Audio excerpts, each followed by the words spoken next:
So I'm at Rood Creek Park right now. That's R-O-O-D, not R-U-R-D. And this is one of the very few free parks in Georgia that does not require the Georgia State Land Pass. This is an Army Corps of Engineers park, so it's federal lands.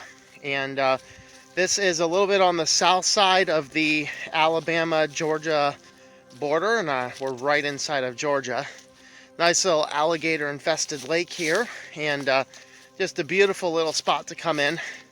Really good spot to stay for a while if you can. I'm actually just passing through after one day, simply because I need better internet going into the weekend. Internet here is passable, so I'm getting about maybe about 1 Mbps, 1 or 2 Mbps on the down, and maybe about 1 or 2 on the up. So since my weekend is my streaming heavy days, I need to make sure that I have better internet than that. So I'm moving on to a place that allegedly has really good internet, kind of in the woods next to a city.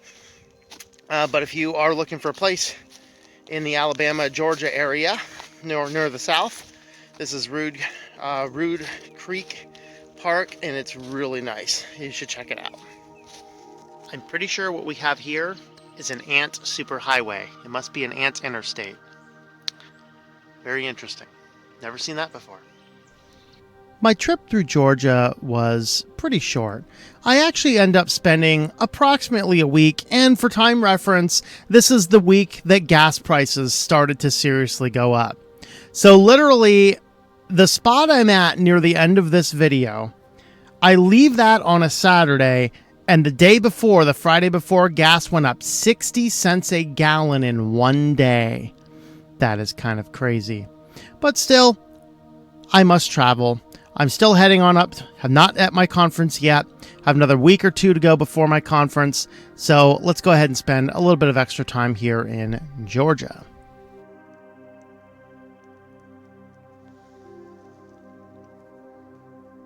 A sunrise in the forest. And really dirty back windows.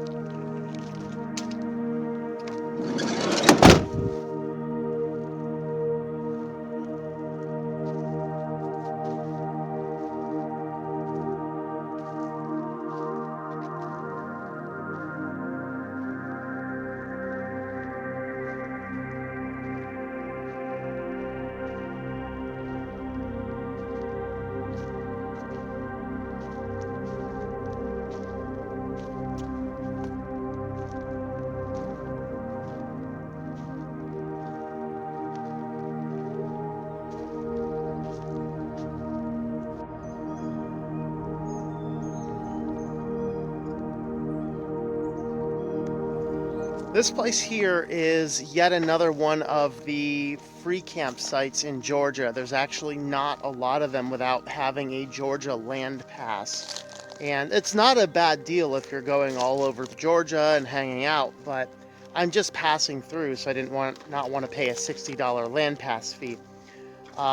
So there's only about a dozen campsites where you can go in the state of Georgia because they are federal and not state, and this is one of them. Now, I say this is one of them, but there's actually two in this block, and this one is the Mill, and it's an old hunting camp, so if you're a hunter, this is going to be a place during hunting season is going to be a lot of people will set up camp here, but it's not hunting season right now, and so it's completely desolate.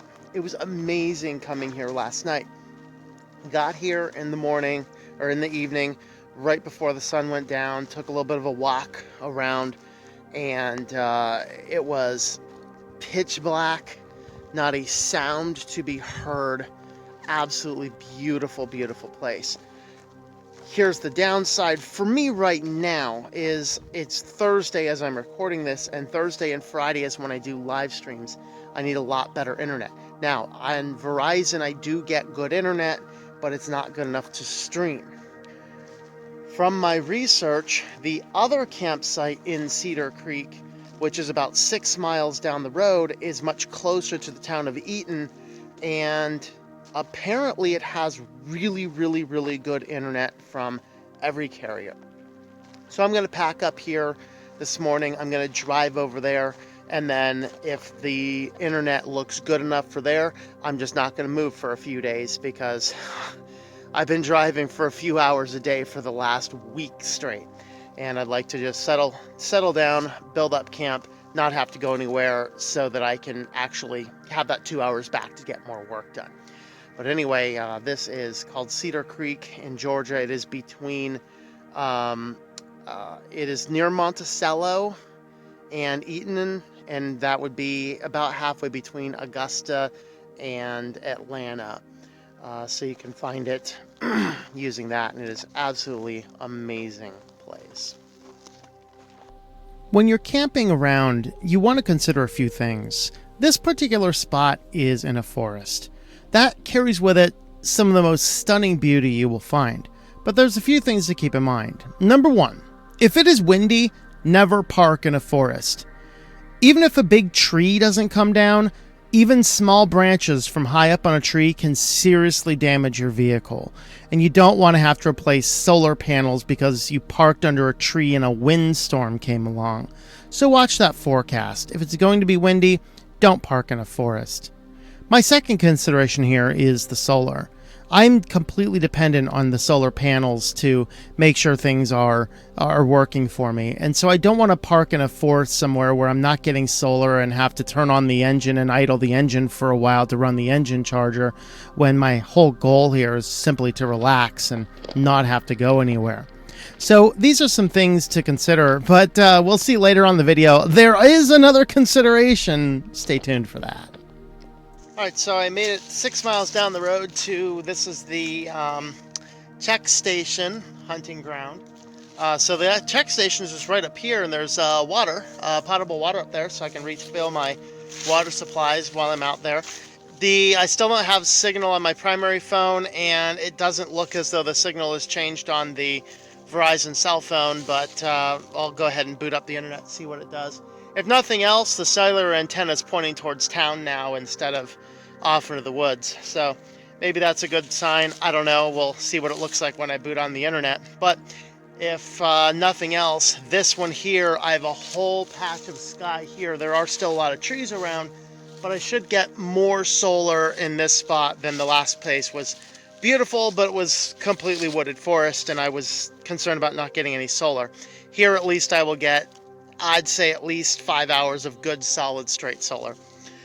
So I'll go ahead and scout out this camp, see what it looks like, boot on the internet, and make my decisions if live streams are happening tonight. Anyway, we'll see what else we find. So the third time's a charm, I guess. The last place I went to in this same Cedar Creek area was one of the check stations, and they had a map of all of the campgrounds in the area. So I end up coming to this one here, which is another one of the base camps. This one, though, is in a giant field, which means way better solar. And doesn't appear, I still don't have signal on my primary phone. Backup phone looks about the same, so we're going to boot on the internet, see what that looks like here. So far, I mean, it's okay. It's not enough that I can do everything I wanted to do online, but it's enough to do most of it. So that's good. And we end up with this just really nice space by myself. And actually, right up through here is just a tiny little road, maybe a 0.2 of a mile, and we're back onto pavement.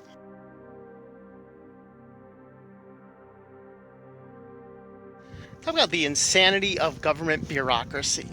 How's this for amazing? So I noticed on the weather the other day that this area has a fire advisory. And I came back to this spot here just to top off my water supplies. And I noticed that there are smoke and trees on fire behind me. And which is kind of funny. So I'm like, well, you know what? Let's go ahead and call the number for the ranger station down here. So I call the ranger station, report to them, hey, I think this place is on fire. And they're like, well, Well, you can call the forestry number. So he's going to give me the number. I'm like, okay, I'm walking in the middle of the woods right now to investigate this. I don't have a pen and paper with me. And so he's like, I'll transfer you. So I get transferred over to literally the forestry department for the state where I'm in. And I tell them, hey, there's a lot of smoke in the area. It looks like there may have been a small brush fire. I don't see anything major right now, except trees are still smoking. I said, I'm literally just passing through. Well, hang up and dial 911. No. I've alerted you that your forest may be on fire. You're the forestry department. You dial 911. I'm out of here. Here's the greatest irony of that forest fire issue. It was literally where I was going to camp last night, and I decided the last minute, let's go check out this other spot instead.